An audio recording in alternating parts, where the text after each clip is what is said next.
ఇక కిలేడి ఐఏఎస్ లీలలు డబ్బున్న యువకులే టార్గెట్, మోసం చేసి డబ్బులు వసూలు, పైసలు ఇవ్వకపోతే బ్లాక్మెయిల్, హాస్టళ్లలో ఉంటూ చోరీలు, రూమ్మేట్స్ నగదు సెల్ ఫోన్ దోపిడీ, నల్గొండలో పలు కేసులు నమోదు, చోరీ కేసు విచారణలో వెలుగులోకి సంచలన విషయాలు వచ్చినట్టు తెలుస్తా ఉంది. అయితే ఐఏఎస్ అధికారి అంటూ సోషల్ మీడియాలో సక్సెస్ స్టోరీ క్రియేట్ చేసుకుని మోసాలకు పాల్పడింది ఓ కిలాడి లేడీ.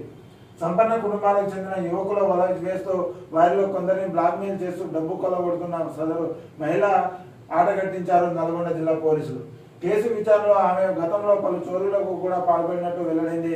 మిర్యాలగూడ మండలం లావుడి తండాకు చెందిన సరిత అలియాస్ ప్రత్యూష తేలికగా డబ్బు సంపాదించడానికి ఐఏఎస్ అధికారిగా డాక్టర్గా అవతారం ఎత్తింది. ఆ తర్వాత మోసాలకు తెరలేపింది. పలువురు యువకులను ఉచ్చులోకి లాగింది. వారి నుంచి పెద్ద మొత్తంలో డబ్బు వసూలు చేసిన సరిత ఏడాది క్రితం ఓ డాక్టర్ను బ్లాక్మెయిల్ చేసి 5 లక్షల రూపాయలు వసూలు చేసింది. మలక్పేట, చైతన్యపురి, ఉప్పల్, నల్గొండ 2 టౌన్, మిర్యాలగూడ 1 టౌన్ పోలీసుల స్టేషన్ల పరిధిలో పలు దొంగతనాలు చేసినట్లు సరితపై కేసులు నమోదయ్యాయి.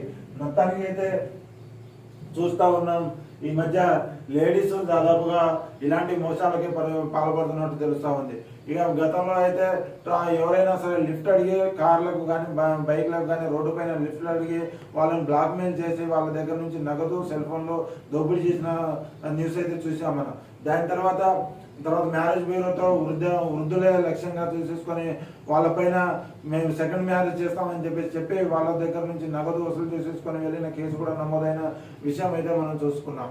ఇక దాని తర్వాత ఇక్కడైతే ఏదైనా సరే సులభతరంగా జీవితం గడిపేందుకు ఉండేందుకు దాదాపుగా ఎవరన్నా పర్లేదు అనే కోణంలో వెళ్తున్నారన్న వార్తలు కూడా చూసాం. మరి ఈ రోజు కూడా ఐఏఎస్ అధికారి అని చెప్పి చెప్పుకుంటూ ఎంతో మంది దగ్గర దాదాపు డాక్టర్ల దగ్గర నుంచి 5 లక్షల రూపాయలు బ్లాక్మెయిల్ చేసినట్టు తెలుస్తూ ఉంది. ఆ తర్వాత పెద్ద వాళ్ళ దగ్గర కూడా ఇలా బ్లాక్మెయిల్ చేస్తూ డబ్బులు దండుకున్నట్టు తెలుస్తుంది. అయితే దాదాపుగా 5 పోలీస్ స్టేషన్లో ఈమె పైన పోలీసులు కేసు నమోదు చేసి దర్యాప్తు చేస్తున్నట్టు తెలుస్తా ఉంది.